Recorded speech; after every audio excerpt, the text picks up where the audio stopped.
Wherever you are on your leadership voyage, it starts here.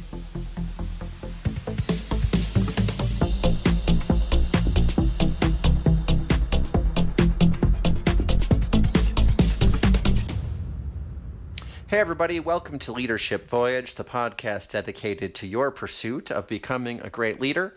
If you're a new listener, I'd like to welcome you personally to the show. Thank you so much for listening. For those of you returning, thank you for continuing to listen to and support the show. I hope you're getting a lot out of it. My name is Jason Wick. You can contact me directly at startyourvoyage@gmail.com, or you can learn more about the show, why I started the show, at the website leadership.voyage. If you're on YouTube, you can listen to episodes there at Leadership Voyage, or you can find me, Jason Wick, on LinkedIn at Jason Allen Wick, or the show Leadership-Voyage-Podcast on LinkedIn. And all of that information is in the show notes as well. Today's episode is with Kelly McDonald, which is a very interesting discussion. In this discussion, we talk about Kelly's book, which is called How to Work With and Lead People Not Like You. And I'm telling you, you will hear some stuff in this discussion that might make you a little uncomfortable. And that's good. That's okay. Because we're talking about how to approach the dilemma of embracing diversity while also facing the challenge of talking and learning more about people who have different perspectives than us in many different ways. So hang on, sit tight, get your mind ready, because I think this is a good episode for us all, even though it's not the most comfortable one. Before we get into a quick preview of that, a reminder to please rate, subscribe, and review to this show. It helps spread the word. And our affiliate Instacart. I myself am a customer. If you haven't tried it yet, you can see the link in the show notes. It is a free delivery on your first grocery order to your home of $35 or more. Get those deliveries in as fast as 1 hour. So with the show today with Kelly, we talk about some very interesting stuff. We talk about diversity fatigue. Why does it exist? What are the advantages of working with people different than us? What are the biggest challenges in getting there? And basically, how do we start making progress? What can leaders do to create that welcoming and inclusive workplace? We get into all of it on this episode. Sit back, relax, get ready for another great episode of Leadership Voyage.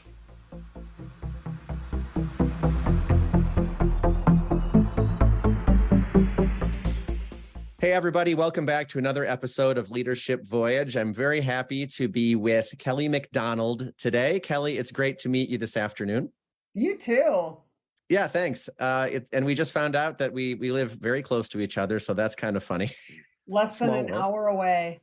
Yeah, small world. Yeah. We are here today to talk about your book, which I'm holding, How to Work With and Lead People Not Like You, which I find a great title and a great topic because all of us work with people who are not like us, right? Fact, absolutely.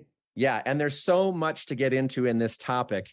And I want to dive right in if you're okay with it, because you open up your book with a very interesting discussion about diversity fatigue. And I want to kick it off here. And could you maybe enlighten all of us, all the listeners, what is diversity fatigue and why does it exist? Diversity fatigue is exactly what it sounds like. It's when people are actually tired of hearing about diversity or DE&I, they're over it. And that can happen for a lot of reasons. It can happen because perhaps the training that they received at their company was pretty old school and kind of like shame and blame, that kind of thing. We've really moved away from that, but it depends on how somebody was trained and when. It can also be sort of media driven, which is, they just get tired of hearing about it in the media, and they're just like, they don't understand why this is important. It just feels like this is on everybody's lips. If you work for a large corporation, it's almost certainly part of that large corporation's strategic plan and values now. And they are not clear on the value of diversity. And so that's where the diversity fatigue comes from. But I also think people just, they're a little afraid of the topic, and they don't want to do or say the wrong thing. And so they just would rather just like, can we just not? You know, that's the fatigue. Yeah, thanks for outlining that. Maybe a poor experience with training, as you've said, the media, just kind of this inundation of the topic, or fear. Very interesting points to call out. One more. Yeah. And that is, again, some of the older school diversity training was really focused on racial and social injustice. And personally, I think that's very important. It's part of our history. But a lot of people, when they got that training, were kind of sitting in these training rooms. I've talked to so many, and they're sort of like, okay, so there was, and it still is, racial and social injustice. What does that have to do with me? And what am I supposed to do about that? That's pretty macro. You know, that's like a really big issue, and people feel a little helpless. Yeah, that's fair. And I think, I'm sure that especially as you're saying, the fear of this continues to get larger and larger. I'm suspecting people want to talk about it less and less, and therefore we're not able to make as much progress on it as we could. And therefore, it's nice when we have a book to help talk about this, a manual. Now, one thing that you said in your initial response to the diversity fatigue question was sometimes people, they just aren't seeing the value of diversity. And there have been many studies that suggest the value of diversity, right? And early in your book, there is a really nice anecdote, which I would hope you could share with us. It is about a story about a fraternity and sorority members who are working on a murder mystery. Could you walk us through the example from your book? It's actually, it was actually social psychologists. It was a study that they did. And what they wanted to find out, and it wasn't really about diversity per se, like the normal way that we think about it, like race, ethnicity, age, gender, sexual identification and stuff. But what they wanted to learn was what happens when you take a group of people who are alike, in however you want to define that, and give them a project to do. And then what happens if you add an outsider to that group of people who are alike? What happens to not only their productivity, but how they feel about it? And what they used as a group of likeness were fraternity brothers and sorority sisters. So, you know, everybody gets the picture there. They're all young, they're all in college, and they're all in Greek life. All right. So what they did was they gave the fraternity brothers and the sorority sisters, there were groups of 3, and they had many groups. They gave them a murder mystery to solve with clues, and they gave them 20 minutes to solve the murder mystery.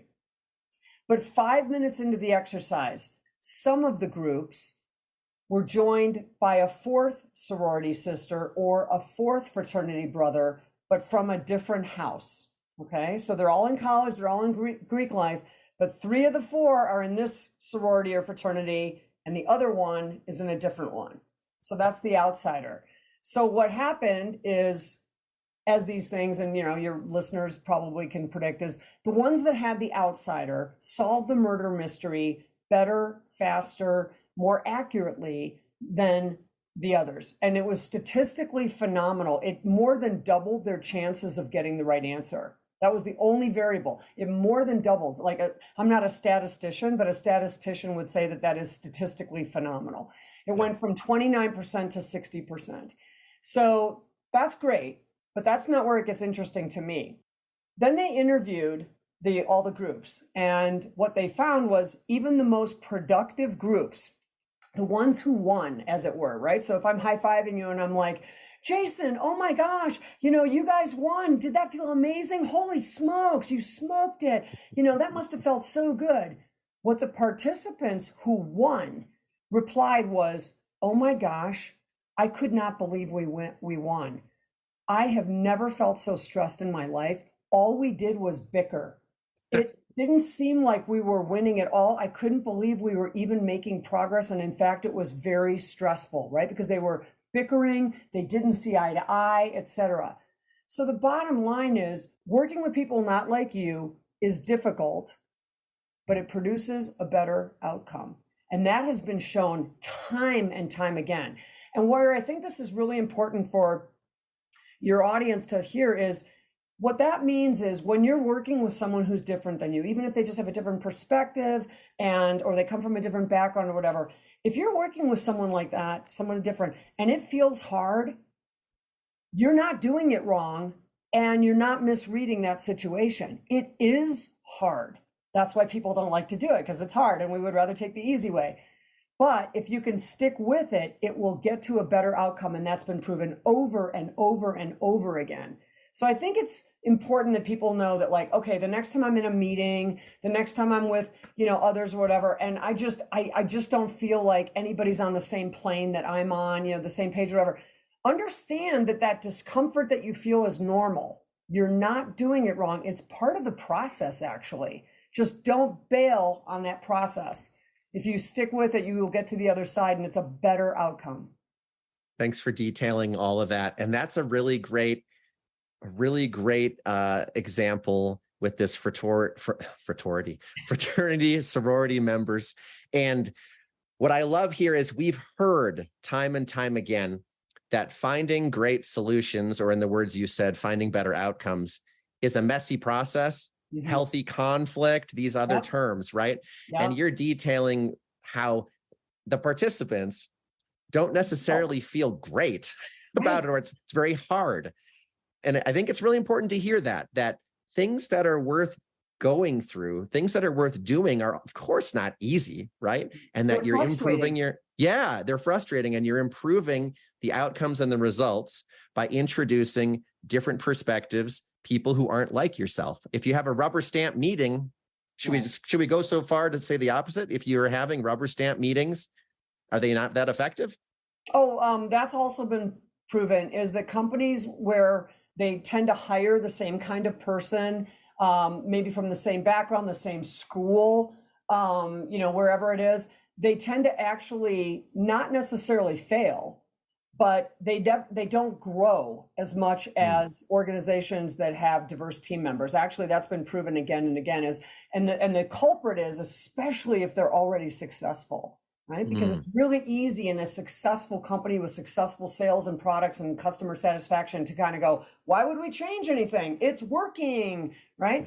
And so that is a trap that a lot of organizations fall into. One more thing I want to just go back to on the fraternity sorority thing too, and you were just saying that it's frustrating, et cetera. But also, if it feels like when you're working with people who are not like you, like some of it is from a manners standpoint or conversation standpoint uncomfortable because you are bickering, let's say, or somebody's got a really strong opinion and they're really voicing that strongly, and it seems like it's, agitated and stuff. That's also part of the process. I mean, I'm not saying that all conversations have to be like that, but if you're in those meetings where somebody's going, look, Jason, I don't know how to get it through to you, blah, blah, blah, blah, blah, right? And they're getting a little like that. Understand that that's part of the process. And that's why those people who won in that study didn't feel like they were making progress, because they associate bickering or dissent or contrarian opinions with not being successul, like it being a bad thing. And I'm not fostering, dissent and table flipping at your, at your company. But I'm just saying that, like, the discomfort that people feel in those situations is completely understandable. It's those diverse opinions can be hard to get through, or perspectives. And we just have to treat them as, tell me why you think that. Tell me more about that. Yeah, thanks for adding on to that, Kelly. Yeah. So we've kind of established why some people are feeling diversity fatigue. We've outlined that, having groups of people where you're not all the same isn't indeed going to lead to better results. And it's less comfortable on that journey. Sometimes. Sometimes. So what are the biggest challenges that people face when they are working with people who are different from them? The biggest challenge is they don't understand the other person's perspective, because our perspectives are shaped on our experiences. And so if you come from a very different experience than I do, I might not have any clue as to how you're operating, right? It just might be like, I don't understand how this guy gets his information. I don't understand how this person, wants to approach this project with me. Some people are really like conceptual and it's up here, and other people are like, just tell me what to do and I'll do it. Those are ways we can be different. That's the biggest part is when people see the differences and not the sameness. Okay. So when we're focusing on the differences and we're going, oh my gosh, this person is so different from me in this way, this way, this way, this way, this way, then it feels like a mountain too high to climb. And the reality is, while we have those different perspectives, there's a lot of sameness too. That might not be visible on the surface or that you think that is going to be there, but people are people. People are people, Jason. And, everybody wants the same things in their life in a really macro sense. Everybody wants to live in a nice neighborhood. Everybody wants their kids to go to good schools. Everybody wants to have economic opportunity and a good job. I mean, these things are, universal. And so we can't let the surface just dictate our personhood. So you say we struggle when we're focused on the differences, right? Correct. Yeah. So what do we do to move forward? Let's just say we somebody's listening to this conversation, they go to work and they recognize, okay, I'm struggling. This person I've historically butt heads with, and I am focused on how different they are, their perspective, whatever it is. And it feels wrong. Sometimes that perspective feels wrong because you don't share it. Great point. Wrong to you. I'm not saying it is wrong. It just feels wrong. Yeah, it feels wrong. So where does somebody start? What do they do to start making progress? What they do is they actually sit down with the people that are probably the most different from them, or find ways to interact with them more, not less. So one thing that happens when we are uncomfortable around someone who makes us uncomfortable is we tend to withdraw, right? We tend to just and it's not even conscious, Jason. I mean, we're just sort of like putting ourselves in their path less and less. We're certainly not going to speak to them about the discomfort. We're going to avoid them. And so I think it's about the opposite. It's about actually trying to make time as it occurs naturally. I mean, you're not going to like walk into a person's office, let's say, who's 30 years older than you are and go, so you're a lot older than I am, and I just want to know about your perspective. You can't call it out like that. But what you can do is find those opportunities to talk with someone and learn about them. And one of my favorite phrases is, tell me about yourself. Because what I find is when you say, tell me about yourself, people will tell you what they think is important. And you never know where that's going to lead. And so it's about just fostering the conversations that are not hard to have, right? Finding that common ground. You walk into the break room and somebody's microwaving their lunch and you say something like, wow, that smells really good. Do you cook? And then they say, yeah, what do you like to cook? What's your specialty? And all of a sudden you're off on, again, common ground. You're on something that you can both talk about that is not different from a person standpoint. So when we're finding ourselves kind of like defaulting into these same patterns and stuff, I think it's important to ask people, tell me about yourself. And that person might say, you know what? I'm the first person in my family to go to college. And it's really been a game changer for me. It's really opened my eyes. Oh, really? Tell me more about that. When you just keep asking, tell me more about that. Tell me more about that. It leads to good conversation. When there's dissent, that's another great tactic too, is that if you share a thought or perspective with me that I either don't agree with, don't understand, rather than saying, well, that's not how I see it, Jason. Okay. Which gets confrontational. Lean into it and say, tell me more about that. Tell me how you see it. Because sometimes what someone says is not reflective of the thinking behind it. The thinking behind it can be gold, even though it's manifesting itself externally in a flip comment or an approach that they like to take. And maybe they've been doing it always that way, so they don't even think to change it. But I find that if you just keep digging, then you get to the good stuff. And that's where you learn that people are people and we really can work together and it's beneficial. I also think, I was just on a panel last week and it was a DEI panel and there was a Black woman, a gay man, me, and an attorney. Okay. So it was a really interesting panel because none of the rest of us were attorneys. And so the woman, who is a Black woman, we got, a starter question or whatever, and somebody took the thing, and then she chimed in and she said, well, as a Black woman, here's how I see that. And it was so eye-opening because I didn't see it that way. But when she said it, I was like, oh, wow. Yeah, I can see how that would land for you, And then the gay man said, as a person in the LGBTQ community, it still feels like that this is an okay discrimination kind of thing.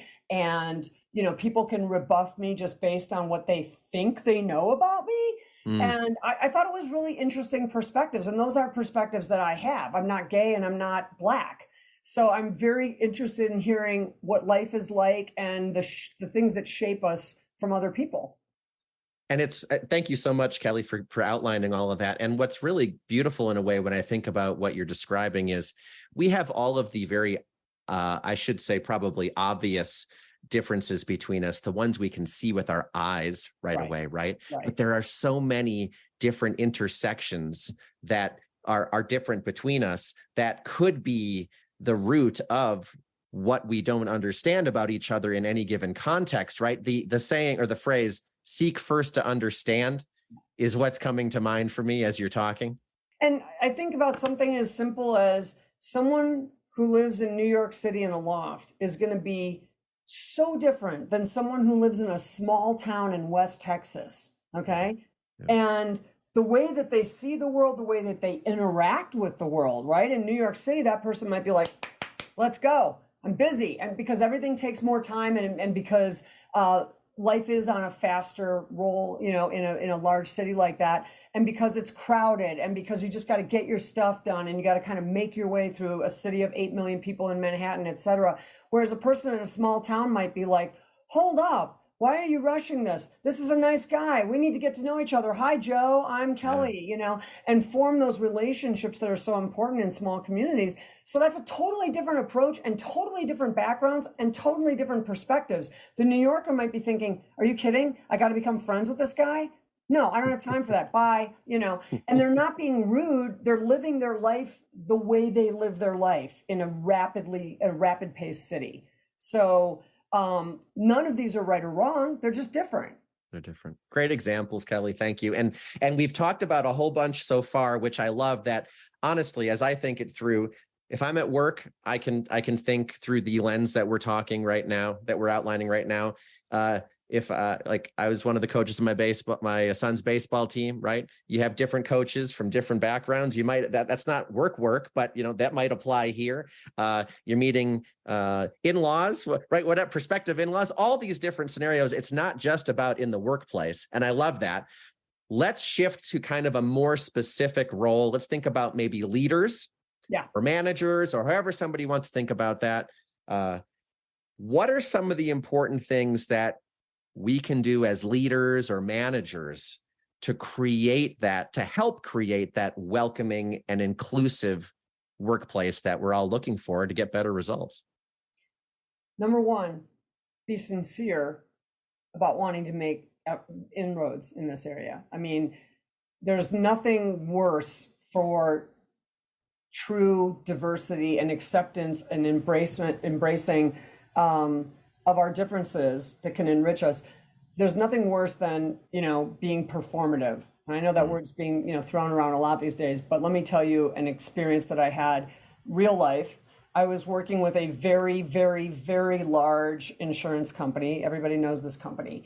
And the client, who's my client interface, is a good guy. I want to start with that. He's a good guy. 58 years old, been with the company 25 years, middle-aged white man, okay?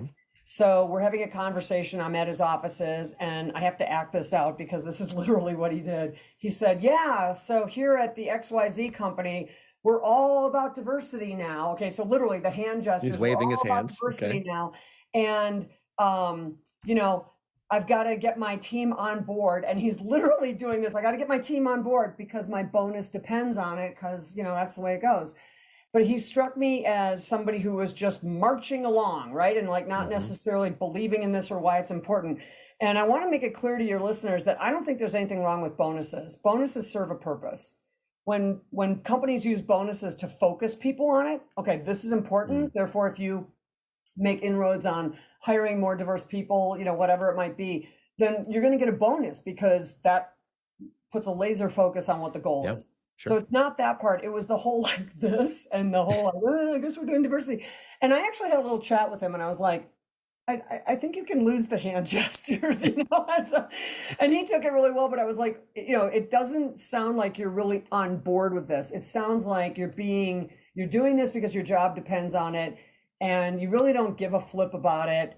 And, therefore, so it was not a sincere, like, wow, we're really focused on diversity. And in my team, here's what we're going to do to make that better. So number one, be sincere. I mean, don't even try to, embrace different perspectives and new people and, different ways of seeing things. If you really don't care, the goal of the innovation comes from someone saying, what if comes from somebody actually having a different perspective and going, well, maybe, so that's the first thing. Then the second thing I think it's really important for leaders to do is work to eliminate the fear around this conversation.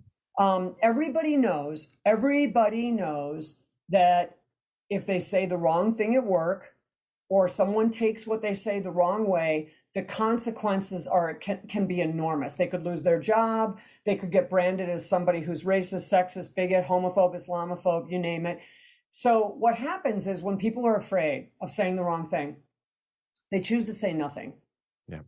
And they also even avoid the people that make the most uncomfortable. They choose to say nothing. And I don't think that's good for business. So I think what managers and leaders can do is get the right kind of training that will actually help people. So for example, do's and don'ts are incredibly effective. People want to say the right thing in the right way. They just don't know what that is. Sure. So for example, I'll just throw this one out. I can't remember if it's in my book, Jason. Don't ask somebody, how did you get your job? Because how did you get your job sort of implies that there was something else at work here, right? Like maybe you knew somebody, or you can check the right box because you're a woman or you're Asian, etc. It's really an insulting way to approach that conversation. I think when people ask that question, they're not trying to be insulting. They really want to know, how did you get this job? So that's the don't. The do would be instead say something like, Jason, what were you doing prior to this role? Because most of us have the jobs we have now based on the experience we had before. A legitimate question, right? We evolve into the roles that we have. We become qualified for those roles. So tell me about your background. What were you doing prior to this role? And that's the kind of stuff that I think people are hungry for, is the don'ts and the do's. Here's another one. Eradicate these two words from your vocabulary right now, forever. Teach your kids the same. You people or those people, because that creates an otherness, right? What you're implying is you people are not like the rest of us, right? Right. Yep. And yet people are curious, especially when they're working with people who are different. So the example that I use in many of my presentations is, don't say, what do you people eat for Hanukkah? Say instead, what are the traditional foods served at Hanukkah? And how does your family like to celebrate the holiday?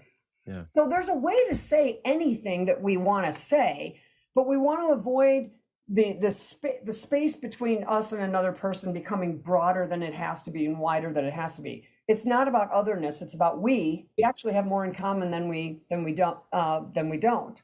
They're struggling with the how. That's where we need to focus on helping people have conversations that they don't know how to have. I'll share one more thing. I was socialized to never talk about race. I grew up in the Midwest, and there were 5 topics that my parents drilled into us as kids to never talk about because it simply wasn't done. Money, politics, religion, sex, and race. I mean, this was a don't. So you can imagine, I end up going to college. I'm living in the dorms. It was like the United Nations. People were from everywhere. And I had no skills in talking to people who were different. So I didn't know how to do it. I just dived in. And that's when I learned that, like, people are people, we care about the same things generally. We might have different perspective, but we care about the same things. We want the same things for ourselves. And the differences between us are fascinating, and they make us better. What a great response, Kelly. A whole lot you covered in all of that. I think one thing that I'm remembering from the book is there's a section in there where there are tables where you do say, don't say this, do say this, as some of the examples you gave, and then you explain why. Yep. Which is wonderful. And I think it's really important for everybody to kind of pause for a second, because I do think you are right. A lot of us are afraid of this topic. Yet what we just said is, if we are going to get good results, we're going to work with people different from us. And if we're going to establish rapport with people different from us, we're going to have to focus on learning and having that where they're coming from, which means you're going to have to take a chance by saying something. And the other thing is, most of us are proud of our heritage. We're proud of our families. We're proud of our backgrounds. We want to talk about that. This is not a taboo thing. I mean, so if I say to you, tell me about yourself, you're going to tell me whatever you think is important. You just mentioned, coaching, little baseball, whatever. Yeah.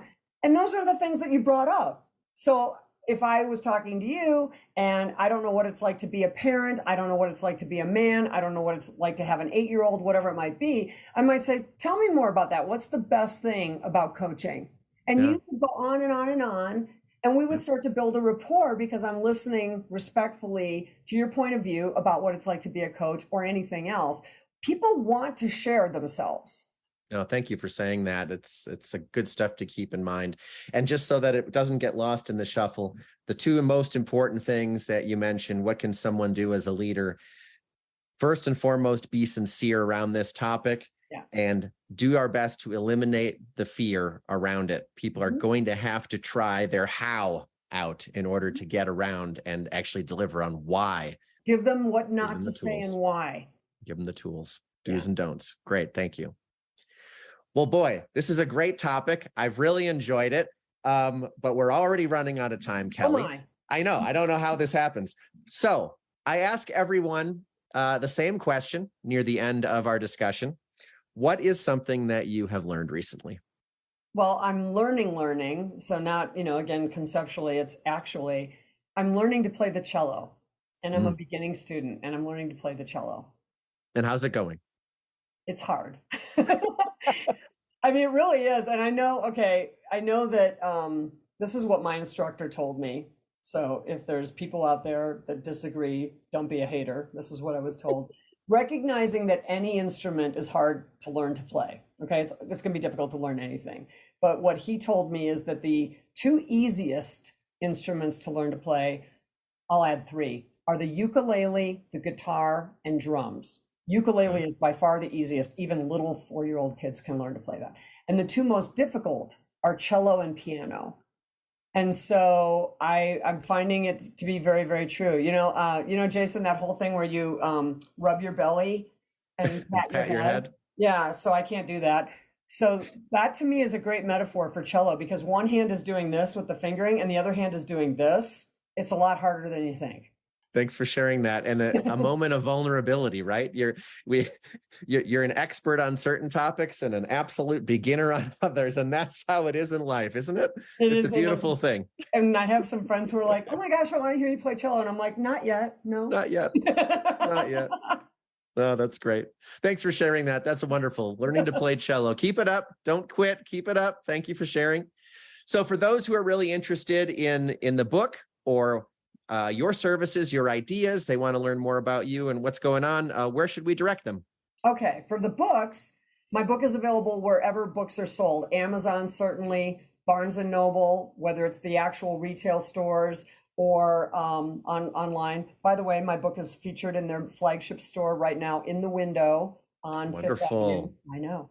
That's awesome. So Barnes & Noble, Amazon, and all the independent booksellers out there in the world, which, we love. And so, support your local booksellers as well. That's where you can get the book. It's available on as an ebook. It's available on Audible. And of course, the book that you've got in your hand. In terms of getting a hold of me, then you can go to my site, which is mcdonaldmarketing.com. So McDonald, like the hamburgers, marketing, all one word, mcdonaldmarketing.com. And you can email me at Kelly, Kelly, at mcdonaldmarketing.com. I love to hear from people. Wonderful. You heard it there, folks. The book is on display at the flagship. Was it Barnes & Noble, you said? Barnes & Noble. Flagship Barnes & Noble. Store in Manhattan. Beautiful. On Fifth Avenue. Wonderful. Or you can visit McDonaldmarketing.com to check out what Kelly is all up to. Kelly McDonald, my pleasure. Thank you for diving into this topic with us today. Have a great rest of your day. Thank you so much, Jason. Thanks, listeners.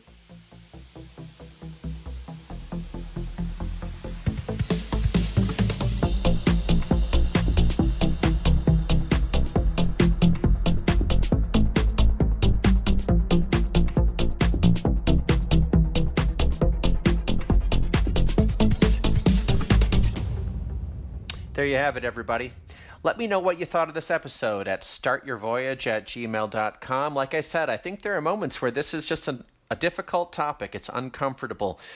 In order to talk to others and learn more about others who are different from ourselves, we have to embrace that uncomfortability. We have to jump into it, and that's how we're going to strengthen those relationships. But boy, didn't you hear some stuff in this episode, especially in the do's and don'ts? When you hear Kelly say some of the don'ts, you almost just want to cringe, right? Because we've heard what the connotation can be when you say certain phrases. And we're learning. We're always learning. We're trying to be better, right? And that means we're going to make mistakes. And this topic in particular is one where we really are afraid to make mistakes. So I hope you got something out of this conversation. I know that I really did. So before we get into that recap of my discussion with Kelly, quick reminder, you can check out Instacart in the show notes. Free delivery on your first order of $35 or more. Get those grocery deliveries as fast as 1 hour, straight to your doorstep. Rate, review the show, please, wherever you're listening to podcasts. I would appreciate that. It will help spread the word of the show. Our site, leadership.voyage. I already said my email, startyourvoyage@gmail.com. Find us on LinkedIn or YouTube and so on and so forth. It's all in the show notes, folks. Go ahead and check it out. So today's episode recap with Kelly McDonald, we first talked about diversity fatigue. And quite often people are facing diversity fatigue because they had a bad training experience. We're also facing challenges from the media in terms of what we hear from the media and what that does to our mindset. Sometimes people aren't clear on the value of diversity and they're really afraid of the topic. Sometimes they just don't want to say the wrong thing. Sometimes social injustice training has left people feeling overwhelmed or in some cases even guilty. And so that's where the kind of the commingling of social justice or social injustice training and training about diversity can get very sticky. Fraternities and sororities, they did this murder mystery. I really found this interesting. They had groups of 3 where they were trying to solve a murder mystery. And they had an outsider added to their group in many of these cases. And those folks were twice as effective as groups that did not have an outsider added to their group of 3. But the feelings of those folks who went through this experience was that it was more difficult by having that outsider added to the dynamic. Working with people not like you is difficult, but it produces better outcomes. If you're bickering, that can be part of the process. And companies that tend to hire people with the same background, they don't grow as much as organizations with diverse team members, especially if that company is already pretty successful. They have a hard time going away from their model that's already working. What are the biggest challenges in front of us? Well, it's hard when we don't understand someone else's perspectives. And when we're focused on the differences, the mountain just feels too high to climb.